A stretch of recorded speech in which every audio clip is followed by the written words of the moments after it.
Hoy al filo, Felipe Ávila, director del Instituto Nacional de Estudios Históricos de las Revoluciones de México. Hablemos de historia.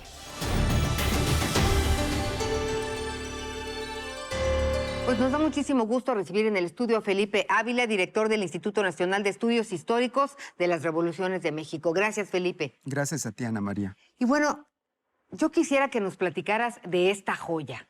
Es Historia del Pueblo Mexicano. ¿Qué dice la caricatura? Pues la caricatura son algunos de los personajes, hombres y mujeres más importantes de la historia nacional. Es una caricatura que hizo Rafael Barajas, del Fisgón, quien es también uno de los autores del libro. Él escribe la parte de la reforma liberal.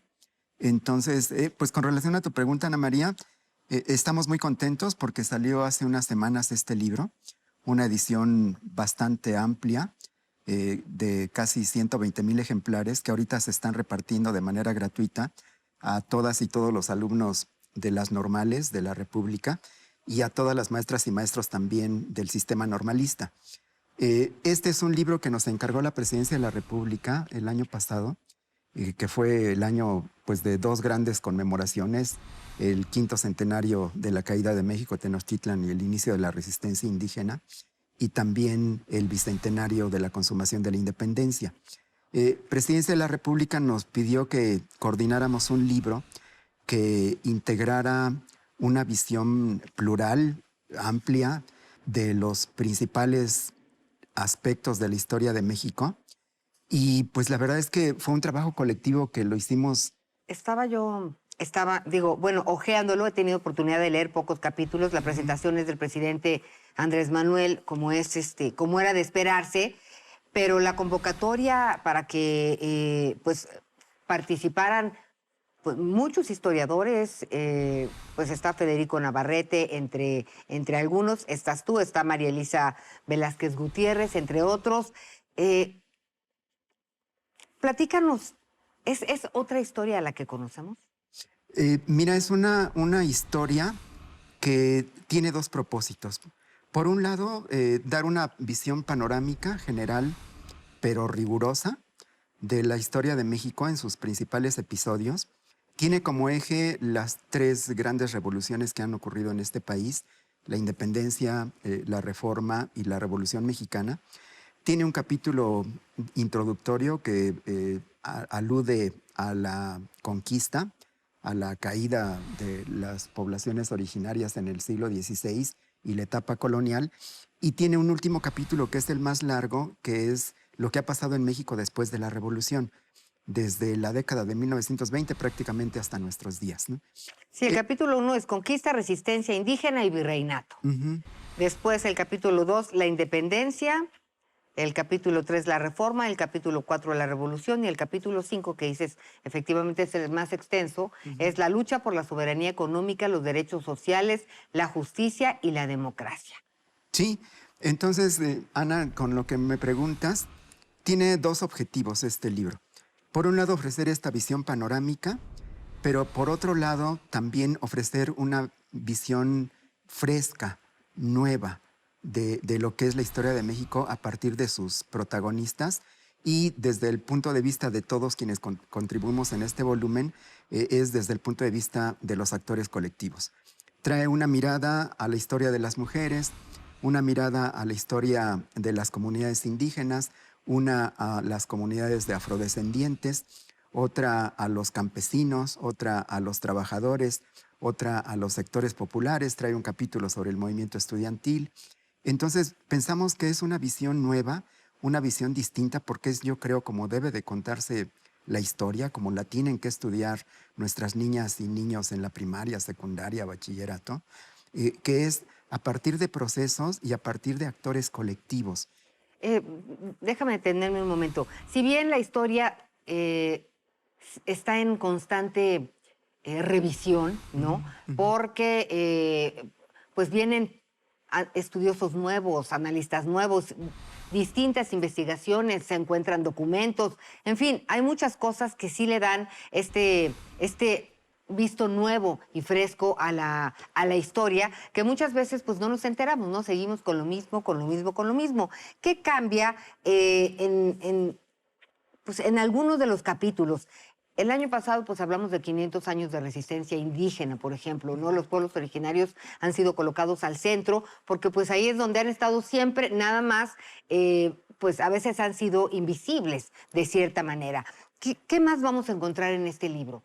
Mira, como bien dices, Ana María, la historia es una ciencia social y como toda ciencia está en constante evolución. El conocimiento que hoy tenemos dentro de 20 años ya está caduco y es superado, porque se encuentran nuevas fuentes, pero sobre todo porque hay nuevos enfoques y nuevas preguntas. La historia siempre se ve desde el presente. Cuando tú te acercas a un proceso histórico, a un personaje, a un acontecimiento, es porque tienes una necesidad actual, algo para lo cual es importante recurrir a la historia. Quieres encontrar respuestas a problemas que tú tienes en tu presente. Y por eso cada generación tiene su propia manera de aproximarse a la historia.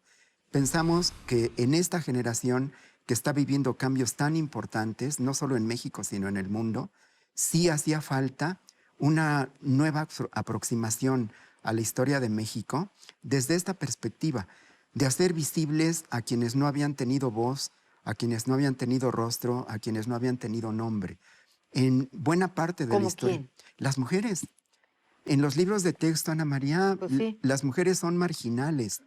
Las comunidades... Lo más que conocíamos en algún momento dado, pues podría ser las Adelitas, ¿no? Sí, O Leona Vicario, de sí, repente, Josefa Josefa Ortiz, Ortiz, Rosario Castellano. ajá, grandes mujeres, mujeres extraordinarias. Sí, pero contadas. Ahora, lo que nosotros estamos buscando aquí es, en cada capítulo hay un apartado sobre la historia de las mujeres en este periodo. Incluso el último capítulo habla de las luchas feministas que son tan importantes hoy día, que están presentes en México y en el mundo. Entonces, es esta nueva manera de acercarse a la historia, Ana María, a partir de hacer visibles a quienes no habían tenido no habían tenido rostro, no habían tenido voz, no habían tenido nombre, a todos estos actores colectivos que además son los verdaderos motores de la historia, Ana, son quienes hacen que la historia acontezca. Por ejemplo, como el propio Felipe Ángeles, ya que estamos acercándonos a la inauguración del El aeropuerto, aeropuerto. ¿no? Valdría la pena mencionar quién fue. Claro, Felipe Ángeles es uno de los grandes personajes de la Revolución Mexicana.